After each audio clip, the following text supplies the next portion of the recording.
ఒక భక్తుడు కోరికతో కోరుకొని కానుకలు సమర్పిస్తాడు. ఆ కానుకలు అంటే ఏంటంటే రకరకాల పద్ధతులతోటి నిలువు దోపిడీ ఇస్తాం. మనం శరీరం మీద ఉన్నటువంటి బంగారం వస్తువులు అన్నీ కూడా దేవుడి హుండీలో ఇస్తాం కోరిక తీరితే.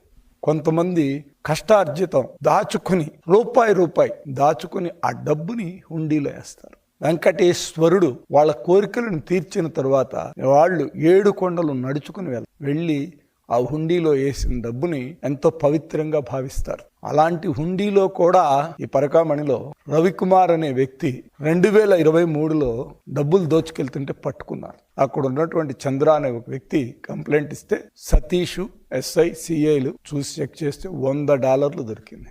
అంతటితో కేసు బయటకు వచ్చింది 2023లో ఏప్రిల్లో. తర్వాత వాళ్ళు చేసినటువంటి సందర్భం ఒకటి ఉంది.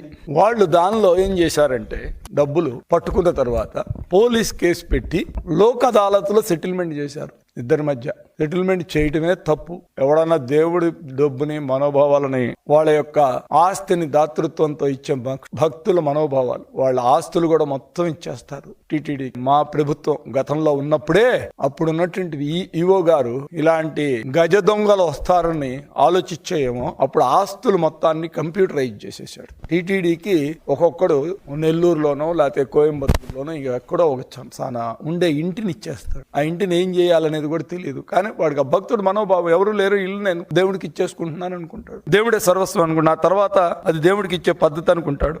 అత్తింటి వాళ్ళు అల్లుడు ఇంటికి వచ్చినప్పుడు కొన్ని కానుకలు ఇస్తారు ఆనందంతో. అట్లాగే ఈ కలియుగ వైకుంఠ వెంకటేశ్వర స్వామిని మనం ఇంటి అల్లుడిగా కూడా కొంతమంది భావిస్తారు. వాళ్ళు కూడా కొన్ని కానుకలు ఇచ్చిపోతుంటారు. ఇట్లా ఈ వ్యవస్థలో రకరకాల పద్ధతులతో దేవుడికి కానుకలు.